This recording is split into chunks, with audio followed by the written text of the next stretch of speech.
আসসালামু আলাইকুম, সবাই কেমন আছেন? আশা করি আল্লাহর রহমতে সবাই ভালো আছেন। চলে এলাম আজকে নতুন আরেকটি ভিডিও নিয়ে। তো আজকে আমি একটি বাচ্চাদের প্যান্টি স্টাইলের যে প্যান্টগুলো আছে সেই প্যান্ট তৈরি করব। তো এইটা একটা আপু কমেন্টে জানিয়েছিল যে ওনাকে যেন আমি প্যান্টটা তৈরি করে দেখিয়ে দিই। তো সেই কারণে আজকে প্যান্টটি তৈরি করলাম। তো এখানে প্রথমে লম্বার মাপটা নিয়ে নিলাম, এরপর আমি 1 ইঞ্চি রবার ঘরের জন্য রাখলাম। তারপরে বন্ধ সাইড থেকে আমি এখানে 2.5 ইঞ্চি পরিমাণ দাগ দিয়ে নিলাম।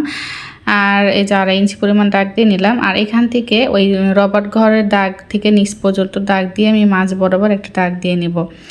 তো এই তো দেখেন আমি সোজা একটা দাগ দিয়ে নিলাম মাঝ বরাবর, আর দাগটা 4 ইঞ্চি উপরে দিলাম। তো যাদের বাচ্চা একটু হেলদি তারা কিন্তু 5 ইঞ্চি উপরে দাগটা দিয়ে নেবেন।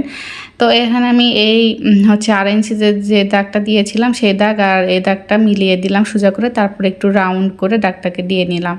এখন আমি প্যান্টটা রাউন্ড শেপ করে কেটে নিব। আর এই যে এখানে যে জয়েন্টটা ছিল এটা আমি কেটে নিচ্ছি। তো এই প্যান্টটা তৈরি করা খুবই ইজি, একবার ভিডিওটা মনোযোগ সহকারে দেখলে আপনারা তৈরি করতে পারবেন।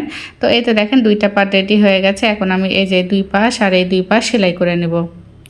তো এই তো আমি সেলাই করে নিচ্ছি, আর সেলাইটা ডাবল করে দিয়ে নিব, এতে করে সেলাইটা পরবর্তীতে খুলে যাওয়ার সম্ভাবনা থাকবে না।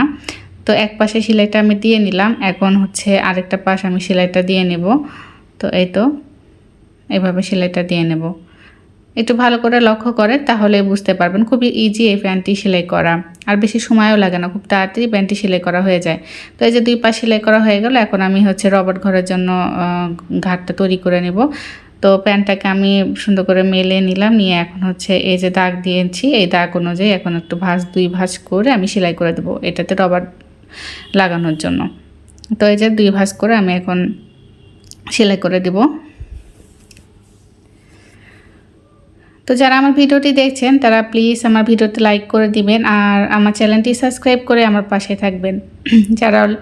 যারা অলরেডি কাজটি করে দিয়েছেন তাদেরকে অসংখ্য ধন্যবাদ। তো এই তো আমি রবার ঘর সেলাই করে নিচ্ছি। আর এরপরে আমি 2 সাইডের যে পায়ের যে মুহুরি থাকে সেই পাশটা এখন ভাঁজ দিয়ে চিকন করে ভাঁজ দিয়ে সেলাই করে নেব। এই তো এইভাবে ভাঁজ দিয়ে চিকন করে ভাঁজ দিয়ে 2 পাশটা এভাবে সেলাই করে নেব।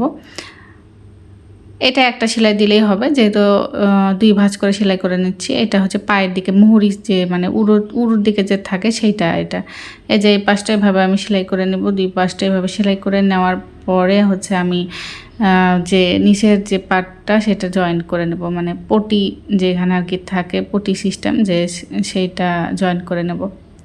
তো এই যে 2 পাশটা আমি এভাবে সেলাই করে নেওয়া হয়ে গেল, এই যে দেখেন। তো এখন এই যে আপনাদের দেখাই প্যান্টটা এই যে 2 পাশে সেলাই করার পর এই যে এখন এই সাইডটা সেলাই করে নিলাম, এই সাইডটাও সেলাই করে নিলাম। এখন এই যে মাঝখানে জয়েন্টটা দিয়ে নিলাম। এত প্যান্টটা রেডি হয়ে গেলে এখন শুধু রবারটা লাগিয়ে নিব। তো এই প্যান্টগুলো তৈরি করতে আমি 20 টাকা মজুরি নিয়ে থাকি, যেহেতু এই প্যান্টে তেমন কোনো খাটনি নেই আর সময়ও অল্প লাগে। আর যেগুলো ডিজাইন করা কুচি দেওয়া এবং ঘটি সিস্টেম প্যান্ট, সেই প্যান্টগুলো তৈরি করতে আমি 50 টাকা মজুরি নিয়ে থাকি। তো এই তো দেখেন আমার প্যান্ট তৈরি করা হয়ে গেছে। খুবই মানে অল্প সময়ে এরকম একটি বাচ্চাদের জন্য প্যান্ট তৈরি করা যায়।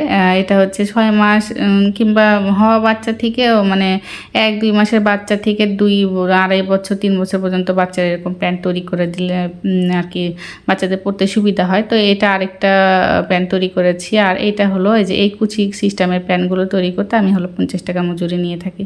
তো আজকের ভিডিওটা এই পর্যন্তই। সবাই ভালো থাকবেন। আল্লাহ হাফেজ।